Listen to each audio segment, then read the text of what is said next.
how to prepare for the project management professional certification very easily and comfortably. That is the point of my discussion today. See, when we get into the project management body of knowledge 7, it is not that highly structured as the project management body of knowledge version 6, because in version 6 we had the whole thing was arranged into the 10 knowledge areas and the 5 process groups of initiation, planning, execution, monitoring and controlling, and closing. Whereas the PMBOK7, it is very abstract in nature. So when you prepare using the PMBOK7, you will never be sure about the adequacy of preparation. So my suggestion would be, or what I've seen to be working very effectively is, under the models, we have still initiation, planning, execution, monitoring and controlling, and closing as a model to implement project management. So if you can adopt this model even for mastering project management, then life becomes very, very easy, because that gives us a logical pattern to base our logic. So any project, we have to initiate it first. And when we initiate a project, most probably the sponsor only is there. We have to work out the business case. Is it a viable project or not? And while working out the business case, we may have to do the cash flow analysis. We will have to work out the benefit cost ratios. We'll have to work out the payback period. We may have to do the alternatives analysis. So all these things gets into the business case of the project. Then we'll have to identify the major risk to the project, high level risk to the project, before formally initiating the project itself. We'll have to define the tentative major milestones well in advance. We may have to identify the key stakeholders of the project and their roles and responsibilities.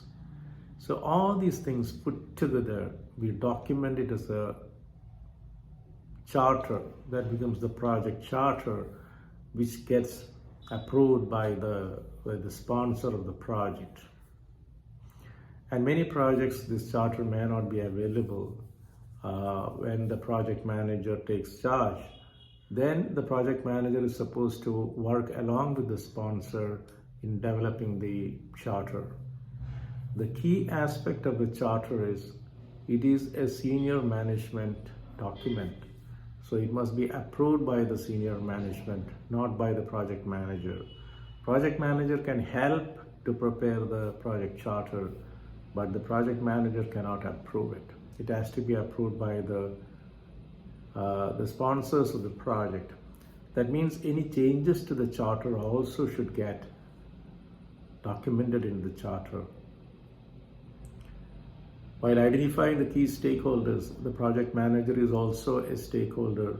So the project manager's name, roles and responsibilities, the sponsor's name, roles and responsibilities, everything gets into the charter. And it is approved by the sponsor. That gives authority to the project manager. Then another key aspect of project initiation is identifying the stakeholders.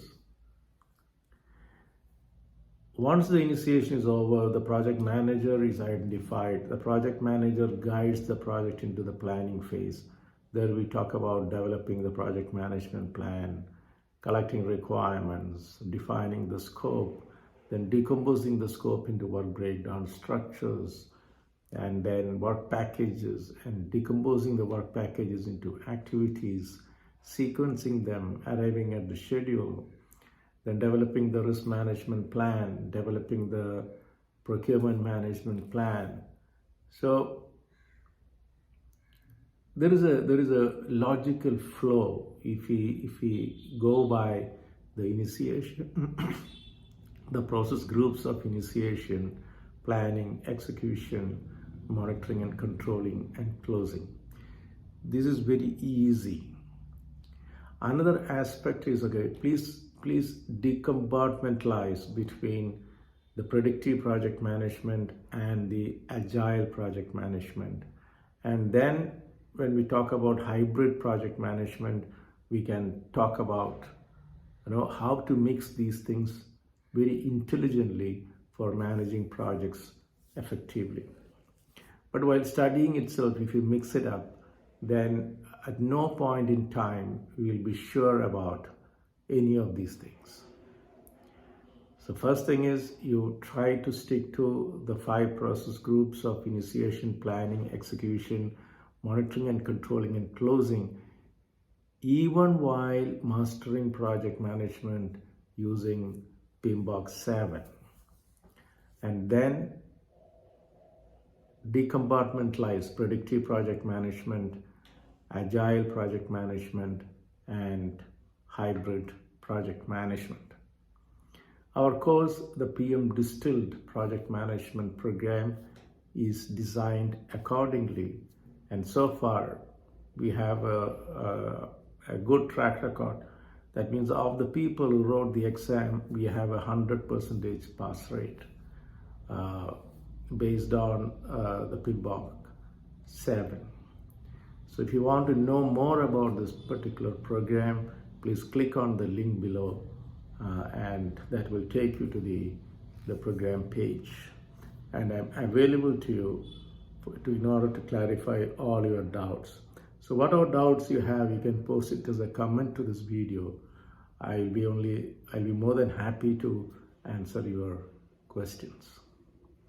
Thank you very much.